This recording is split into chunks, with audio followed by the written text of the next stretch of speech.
Nicole Dawson Cullinan is a classical homeopath, functional medicine practitioner, and lifestyle educator with over 20 years of experience. In this episode, we'll be chatting to Nicole about her uprooting from South Africa to the Netherlands, how she found that walking in nature was like a healing balm for her nervous system, and how she noticed that it was in nature that she had her clearest insights. Rediscovering and meeting the plants she had been using in her practice revitalized her. She realized that many people have plant blindness and how she's remedying this through local nature immersion walks and workshops. Listen up to hear about forest bathing and how ecosystem diversity are not only important for the nature outside of us, but critical for our health and the nature inside of us. Hi, everyone. Today we have the wonderful Nicole with us. I first met Nicole when we were both studying in Durban at what is now called the Durban University of Technology, and I was studying chiropractic and she was studying homeopathy.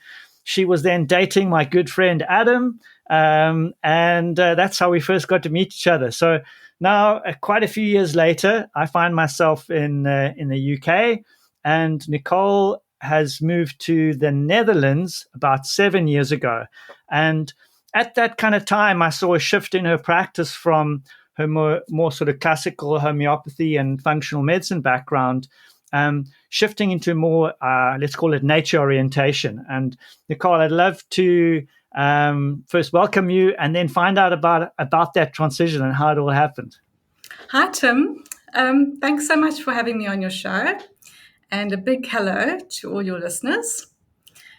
So, yes, where do we start? I think since, in recent years, I've been very aware of being connected to nature. And that came about as a result, I think, of feeling very disconnected from nature. And so I think, we are part of nature, all of us. We're part of this big ecosystem, but sometimes we don't always feel very connected. Yeah. And, that disconnection, I think, generally comes because we live, we work, we relax in artificial environments. And but I also think the disconnection can come as a result of stress, as a result of traumatic experiences, as a result of, yes, maybe bad news or the loss of a loved one or, even chronic stress, or disease and illness. So, I think that disconnection can come, acutely, or it can kind of evolve very, very slowly until you reach a point where you go, hang on, like, where am I? What am I doing? Yeah. And for you, your big move from South Africa and having your practice and then moving your family, young kids, into not just a new country, but a new language, a new culture, as exciting as that might be at certain times, overall, those are huge stresses, just moving, especially kids I think your kids were sort of teens at that time, quite a vulnerable sort of time. And I can only imagine the stresses that put on you and how that disconnection from your people, literally disconnected you and the nature around you that you would have been used to, big blue sky and different fauna and flora, into perhaps a more urban environment and a different culture. It must have felt quite alienating and adding to that stress. Yes, so it was quite literally an uproot. And I think that's what, in retrospect, you realize everything around you that grounds you, that you maybe aren't even consciously aware of. So we were uprooted. We chose to be uprooted. I do think that there are some people that don't choose it, and then you have other stresses and other psychological factors that cause different stresses.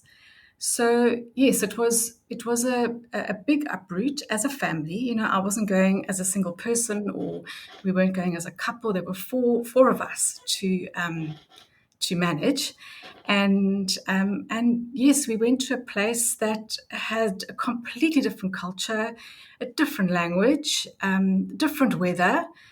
So yes, it was really, we were bewildered, I think, for probably the first year. But even so, I think that, like I said, for me, that was the catalyst where after some time of, I shifted more into the sort of family support role and out of my career as a health practitioner. And after a period of time, in fact, I decided I needed a dog. So I thought I need a therapy animal just for me. And so I got a dog and I started to walk literally every day, sometimes twice a day in the woods. And we chose a house and we moved into a house in an area where we could be close to the schools, but we could also be close to this green space. And so that was really high on our criteria of as a family and our family values, was to be close to nature. So yes, I started to walk every day, twice a day, and I started to notice the plants. So my first impression was that the woods, there are very few truly wild spaces where we live, and I think in Europe, or especially in the Netherlands, because it's such a small country and it's very, very well managed. Every bit of the land is parceled off and has some purpose. So perhaps in some of the other countries there are more wild spaces, but I noticed that it just felt really sterile to me, even in the most natural places. It felt sterile, and I think I was starting to perceive the loss of biodiversity that we'd taken for granted in South Africa. South Africa is a much younger country, and it's bigger and there are more wild spaces. So my first instinct was to immerse myself in nature. This was all very, I wasn't doing it consciously. It was very reactive. Just drawn to it. Yes, I was feeling very stressed and I had to find a way to decompress. And quite honestly, with the weather being as it is in Europe, I needed a reason to get up in the morning, especially in winter. And so what better reason is to have a dog, because and we got a working dog as well. So I really kind of had to exercise made it difficult for myself. But it got me up, it got me into nature, and it got me looking at plants and recognizing plants that I thought, well, everybody knows stinging nettle, and most people know stinging nettle because it stings you. But I thought everybody recognizes, these plants that grow like weeds, and they, even like things like elderflower. And I thought people recognize these plants, and they must know that they could be used in either edible, that they are edible or that they have medicinal uses. So I just, in my own mind, I assumed that people were aware of this insight. And it was only after walking with groups of international women, other women, that I realized that people had no idea. People, number one, were very distracted and didn't really notice plants. People would go for walks and kind of not really, I come to kind of realize it's a type of plant blindness, like color blindness. People don't see them, and it's like, we've just never been exposed. Well, I don't know if it's not, I think it's more conditioning, because if you think about all the international brands out there, how many brands people recognize. I was reading about that in America, how a kid can recognize like almost 100 different brands, but can't recognize like 3 plant species or trees. And so I came to that realization as well, is that I was surrounded by people that had this kind of plant blindness, even gardeners and people that, enjoyed working with plants. And I thought, okay, so is it mainly because people are distracted? And we have lots of inputs in our modern world, so there is a lot of distraction. But I also realize that people have lost, it's an underappreciated science and a lost art form, this ability to recognize plants, to identify which ones are edible and which ones are medicinal. And even I remember when I came to the UK and I started playing cricket, and cricket season for me is when the horse chestnuts start flowering. I know it's cricket season. So I'd see these flowers on these trees and these big blooms. And I went to the cricket guys I just joined this team, and I said, well, what's this beautiful flower on this tree? 11 guys, no one knew. Oh, yeah. Yet at Christmas time, they all ate horse chestnuts, on the fire, all sweet chestnuts on the fire. And it's like, well, they recognize, they know chestnuts, but they don't know where they come from. And it was just like, here they are right on your doorstep.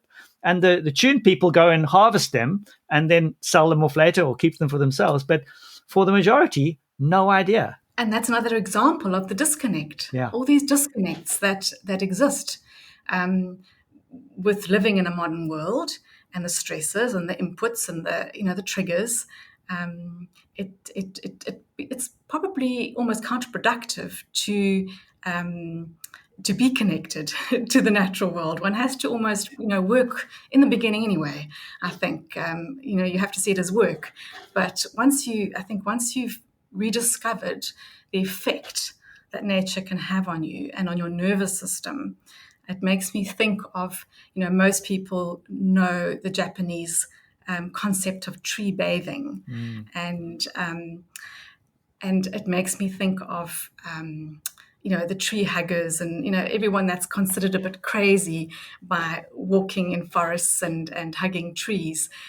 That in itself has quite a significant and measurable effect on people's nervous systems and immune systems. Huge effects. I mean, very measurable, as you say. I mean, and even from the things you're breathing in, the chemicals you're breathing in. And then I like to think of just being in the green has an effect. That frequency, that wavelength seems to do something for me. I think it's the green. It might be other things, and smelling the earth. I think that the experience of nature immersion is multidimensional for our nervous systems. So it's our sight, it's what we smell, so it's what we see, what we smell, what we can taste, touch, feel. It's a multidimensional sensory experience, and I think that's one of the powerful ways where it can decompress. And that's really good, because it's our the whole digital world is either visual or auditory, and as much as whatever new metaverse, some kind of whatever the newfangled digital alternative is going to be, it's never going to be as rich, and I think that multidimensional is such a good word, sensory experience. You're just not going to get that anywhere else. I mean, even when you go to a show, they say, oh, it's a multi, it's all senses. And you go, no, it wasn't. It was just sound and sight. Whereas when you're in nature, every single sense, from the pressure on your feet on the stones and the texture of the bark, all those things that you're not even aware of, the balance perception in your body as you move it, all of those things are firing off. So I think you've touched on something really important there. And I think there's a lot we don't know as well. And that's kind of, to me, the beauty of nature. That's exciting for me too. And so I'm not scared of that. Some people don't like the unknowns, but to me, the unknowns I don't find scary. And so I think there is, and as time, as things move and research, the pace of research develops and changes, I think we will start to get more answers. So to the questions that we ask about, the effect of nature. And so I came across something which I didn't know, and I just thought it was so interesting when we're talking about, this multi-dimensional sensory experience that we have in nature. If you think of the scent of the forest, one actually it contains compounds, volatile compounds called phytoncides, and there are chemical names for them. They are just as an example, D-limonene and alpha and beta pinene. So there are chemical compounds with names that we can smell when we move into a forest.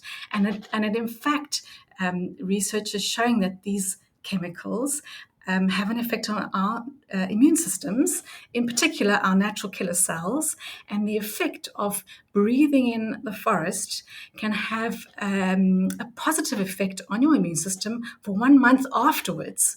So, there's so much we don't know, and yet there is so much emerging research as well. And so that I find very exciting.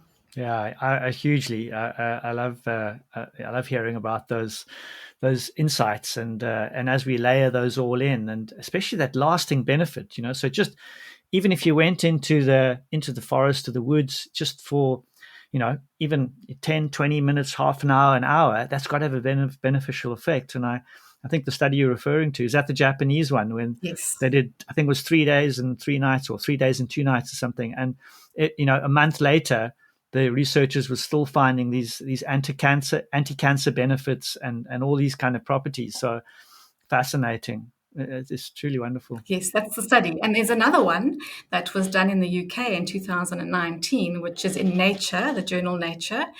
And it is about basically doctors that are making prescriptions, nature prescriptions for their patients. And it's essentially especially good for people with mental health issues, but it is good for everybody. And so in terms of like how much time do we need to spend in nature? People often, we have busy lives and people want to schedule things in. And so what they said is that, or what the findings of the research was that if you spend at least 2 hours a week in nature, that is a minimum of 20-minute sessions, daily sessions. So those people that spent that amount of time in nature, and these are green spaces and blue spaces, so it's a vegetation plus it's the the sea and water bodies as well. These people reported greater health and well-being, sensations of health and well-being. Yeah. Well, that's amazing, because that's literally just over 100 hours a year. It's not that much.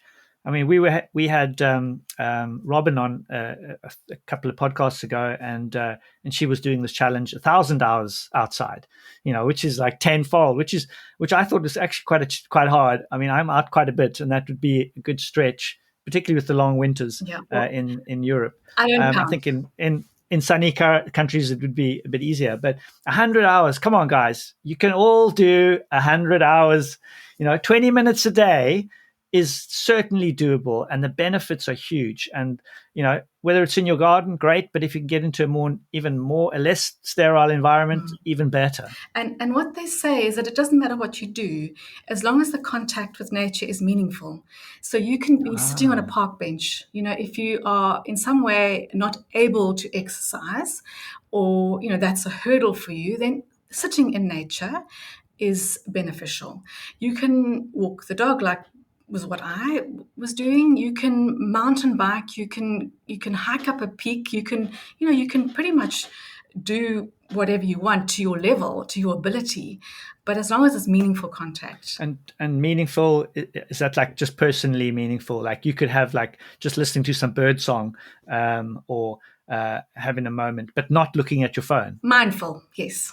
Mindful. Okay, so it's not distracted time where you're flipping through Instagram while you on the park bench. It's like engaging with nature. Yeah, it's complete immersion.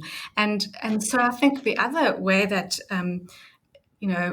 nature has this effect on us is through the soft fascination. So it's a soft focus. And so, you can be sitting on that park bench with your phone in your pocket, and you can be looking at the clouds.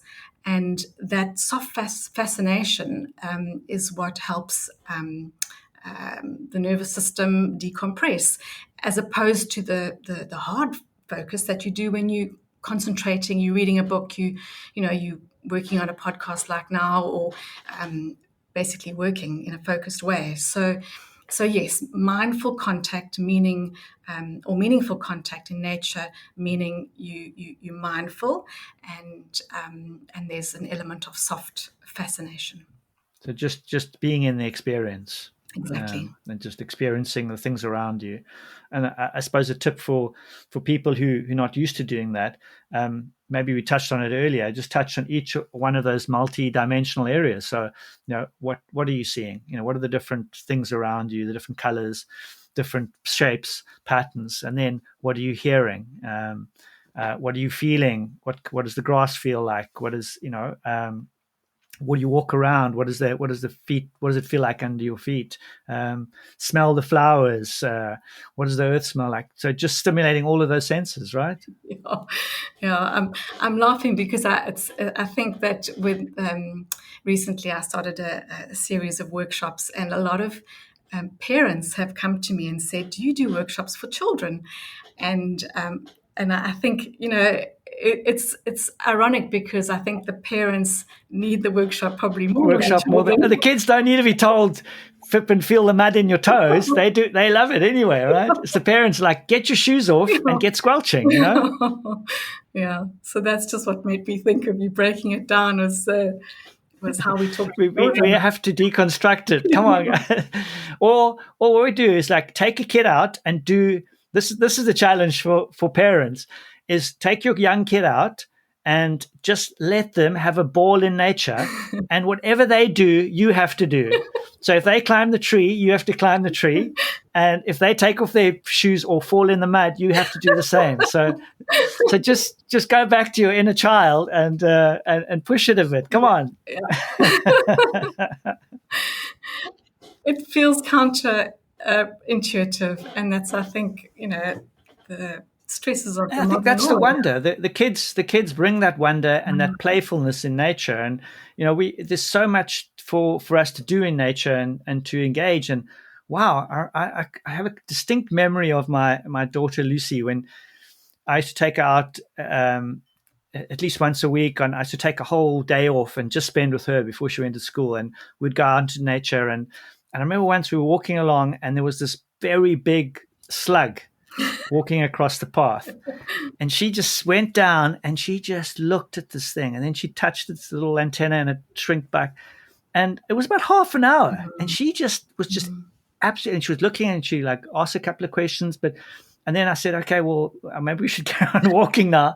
And she's like, okay, we walked off. And then she insisted on coming back the same way to track down the, I mean, she just absolutely fascinated by that one thing. And, just imagine if we just spent half an hour just looking at a slug. Well, I have to say that the European slugs were quite captivating to me too. Discovering them when they come out en masse was, yeah. I mean, I think that, also what I see with people that I walk with is that there's a reserve that people have with getting close to nature, and especially with plants. People are often scared of plants. They're scared of, is it poisonous, or so there's a lot of reserve that I feel like one needs to kind of work through. I had for me, it was quite an amusing experience where I was sniffing this blackthorn blossom, and I was saying to people, "Can you smell the bitter almond?" So everyone was smelling and crushing the blossom and trying to smell it. And I said, "That's the smell of cyanide." And then people dropped the blossom and jumped back. And, so there is a lot of fear. It's like it's not gonna poison you just by, smelling it. And do you find that to help them get away from that, you have to identify the stinging nettle or the giant hogweed, the things that can hurt you or poison? Does that give them more confidence? Like, okay, I can identify the nasties, and then the rest are fair game. For sure. So I think it's a learning process. And so, what I discovered when I was walking twice a day in the woods with Rosie, through the season, I would actually walk the same route or more or less the same route. So I would see the same plants, and I would follow them through the season. So I would see as they sprout, I would see when they blossom, and I would see if they, made fruit or berries, and so I think that gives people confidence as well, just to observe from a distance. You don't even have to get close. You just have to observe from a distance that there are these changes going on around you. If you can already name the plant and give it a name, then, obviously you can buy into whether this plant's going to be, how it's going to be useful, because all plants are useful. Some are edible, some are medicinal, some we can just admire and just, be in awe of. And some are, necessary parts of the ecosystem. Some are necessary, to feed the soil, and that play a role with pollinators. So I think it's a process, and that's how, for me it was a process of being in nature, having a commitment to being in nature. I had an intention, and then, the rest was just a learning process, was being open and curious and having that the mind of a child, I guess, in just looking without judgment at what I was walking past. And then for me, from my homeopathic studies, I could already identify a lot of these plants that I had never really seen growing, because, South Africa has a very different climate. And so these are all European herbs, but they had medicinal uses, homeopathically and herbally, and so I'd been prescribing them in pills and tablets and tinctures and teas, but in a processed form. So, but I'd seen the monographs and I'd seen the botanical drawings, and I was like, hang on, isn't that chamomile? And isn't that hypericum? And things, things like that. Wow, that's such a nice closing of the circle for you. So it helped me to make those links, and it really did reawaken my interest in my craft again, because over the years I probably had been moving away from homeopathy, more into functional medicine, and then I had people around me saying, but they want homeopathy. So there were many things happening on many levels all at the same time. And so you were asking about how I get people not to be scared of plants. Scared, yeah. Yeah, so that was the long route. Brilliant. No, I think that's brilliant. And you touched on something else that I'd like to kind of just follow a little bit, was the different types of plants and their different roles and the different uses, and that biodiversity. I was reading just this week how I think it was one of the RHS, Royal Horticultural Society, was is their new theme is biodiversity in gardens. So gardens are always particularly manicured, and you had your tulips here and you had your other flowers, and now they're saying, hey, we actually want these animals, we want these bugs, we want these fungi, and we want this broad spectrum of all different forms of life, to bring that biodiversity and health back into our little nature enclaves in our gardens. And then from that, the Chelsea Flower Show are having this year are going to be having a whole thing on weeds. I think a third of the I read in the Guardian and the Times that a third of the Chelsea Flower Show exhibitions are going to have a large proportion of weeds in them. Oh, wonderful! And so my mom, who is a horticulturalist and landscape designer, said a weed is just a flower or just a plant in the wrong space. And so now these are getting their own spaces, or being used and being allowed. And I know we're talking about having wildflowers on our verges and letting the dandelions grow. Don't cut them, because they're the first source of nectar for the bees. And perhaps you can talk to us, or talk to a little bit, talk for the weeds on behalf of the weeds. And if you can be their voice for us, and how we view weeds and how you use them. And I know you run some workshops called Wise Weeds, and if you could tell us a little bit about the weeds and their wisdom. Okay, let me try. So I think, a weed. A weed is a plant that's growing in the wrong place, or maybe it wasn't planted. It's unintended. It appears somewhere. It pops up somewhere, and it, if it's thriving, it takes over. But so a weed is a judgment, basically. But weeds also at some point become flowers. So if you hang around long enough, the moral of the story is that you might be surprised as to what this weed becomes and what you can do with it. And so I often, it makes me think of when you mention biodiversity. I'm very, very aware of how the external world, our environment outside of us, mirrors our internal world, meaning our human microbiome. And so what we see, and this is the point that I sort of came at the Wise Weeds concept. I came at this point of my interest in the human microbiome and treating patients that had a lot of immune issues that were linked to, let's say, an overactive immune system and autoimmune conditions, linked back to the gut function.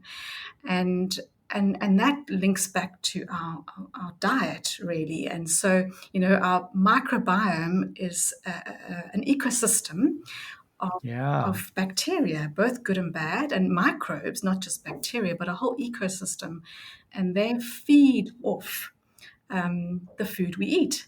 So if our diet is if our food repertoire is very limited and it doesn't contain plant foods and it doesn't contain a variety of plant foods, including those wild foods and the wild foods that we call weeds, you can have all sorts of dysfunction in the diversity of the microbiome.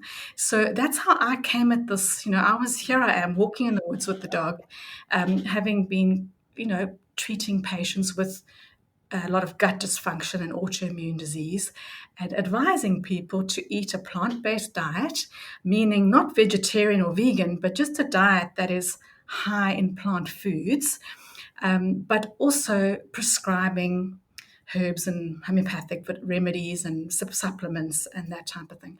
So then I was like, but we don't need to necessarily, the ideal for me was we rely so much on the supermarkets. We rely so much on what we can buy at the shop or the market, the convenience foods. And that's,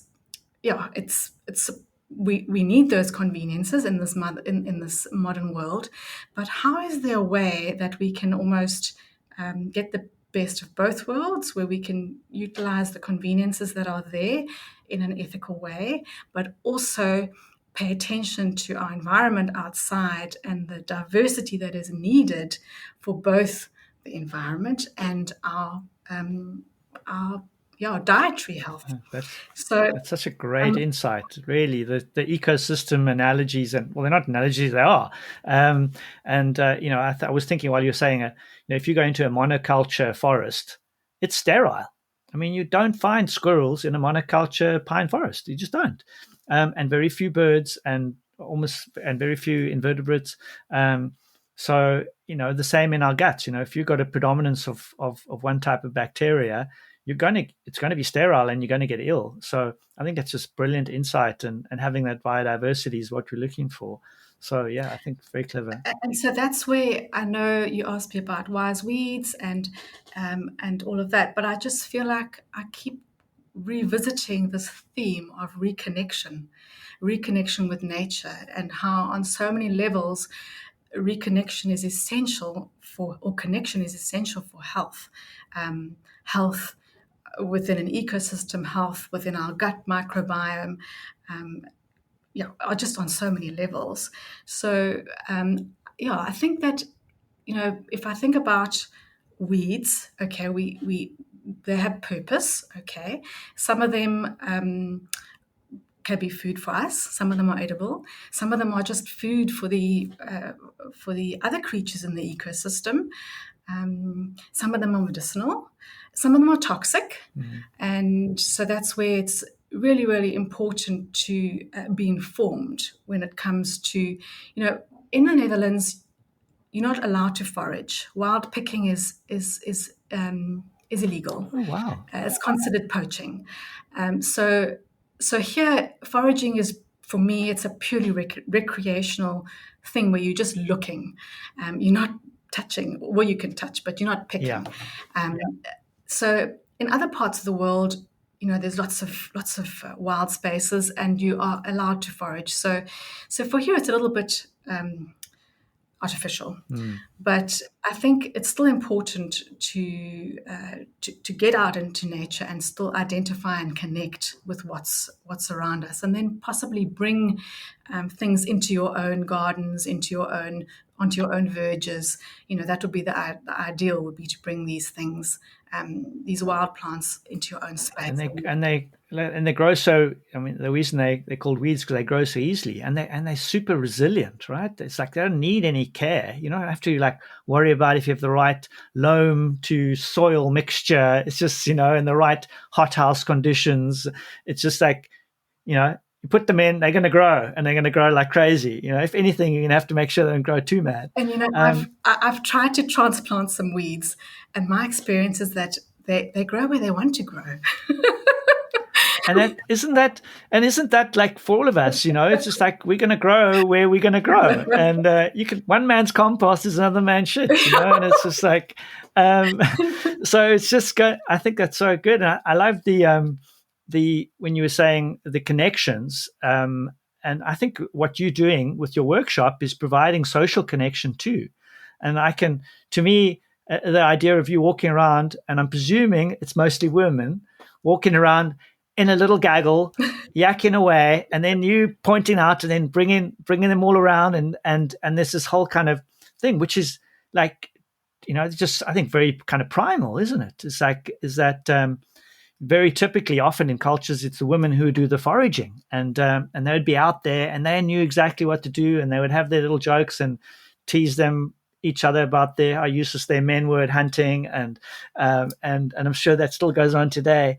But on some level, that's what I've tapped into, and just sort of providing a platform, let's call it that, for reconnection socially as well. Because the way I see health and wellness is that there are a number of pillars, and food and nutrition is one pillar, which for me is really an important piece of health and wellness. So is exercise and movement. So is sleep and rest. And then my fourth pillar is nature time. But I've come to realize that there's another pillar, and that is community. And I'm sure there are other pillars as well, but working within my sort of scope of practice, that is, those are useful to focus on.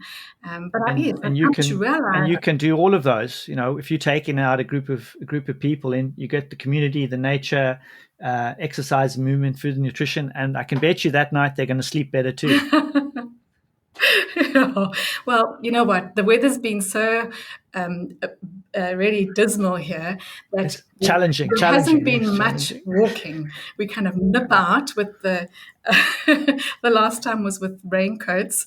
You can definitely say everyone's very committed, but and I'm hoping that as the summer months start, that we'll have more time walking and less time sitting in the workshop. Yeah, wonderful. And I think the walking element and just getting out there is so important too. I think that your the thing that forced you out initially was getting the dog. And I know that one of our earlier guests, Glenn Duffy, he said the same thing. Think about getting a dog because you're going to get out there. It's just on those days when you probably wouldn't.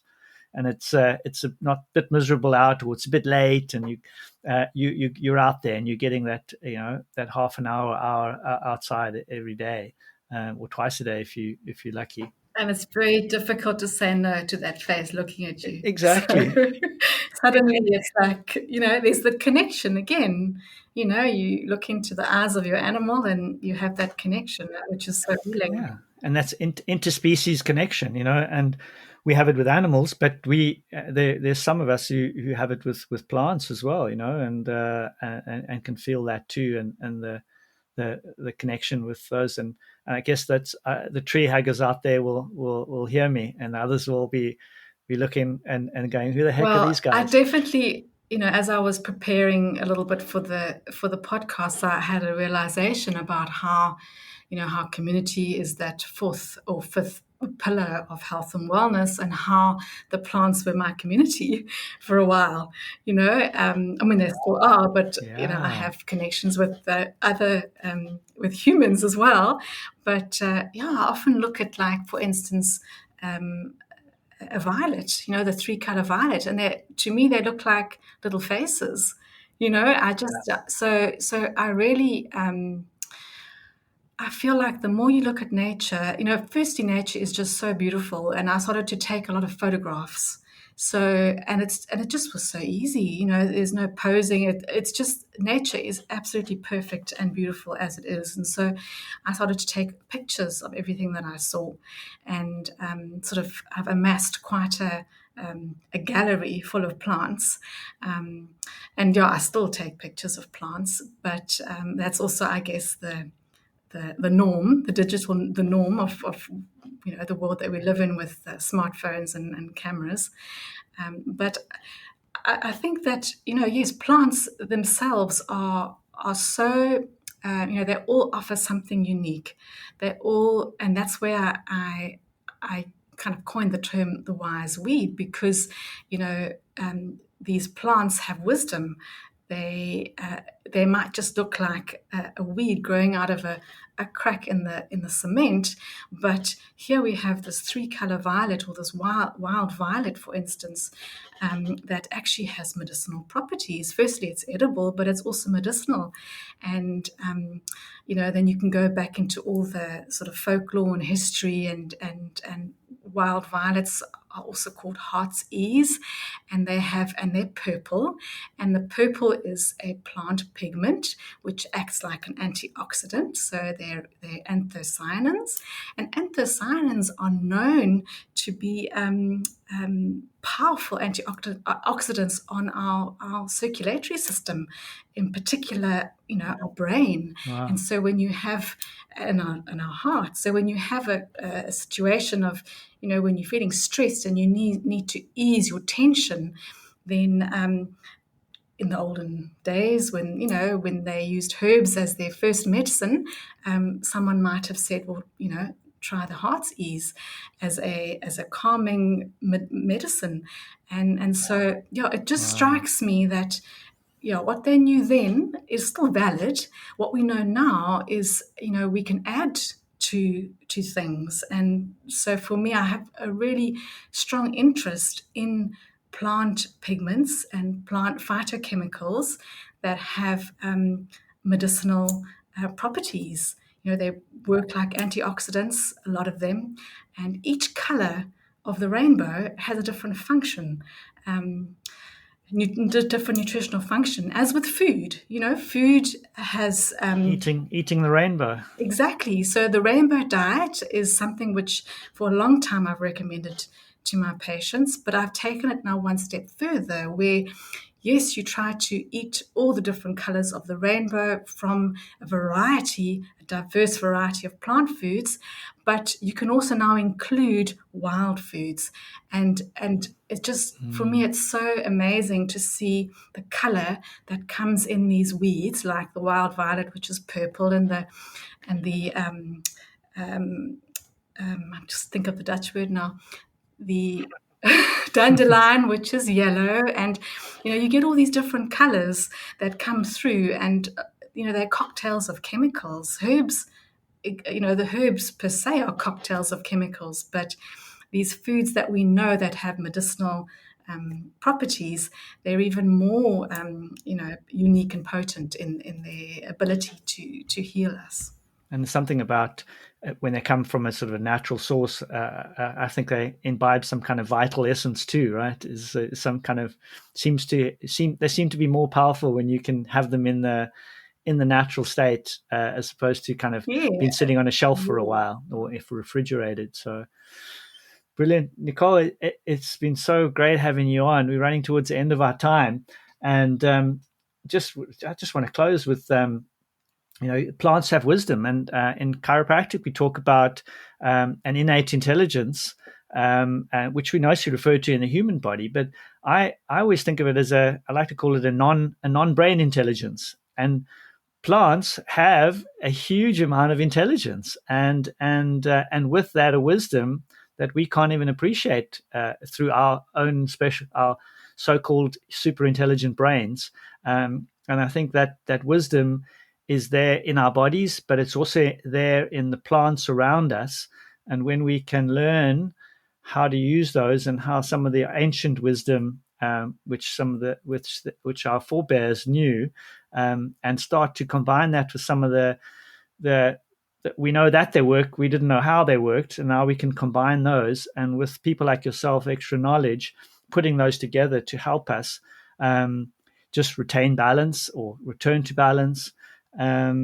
So yeah, I think that's super. Connect with nature. And connect with nature. It's just amazing. So I'm really grateful that you came on to share with us.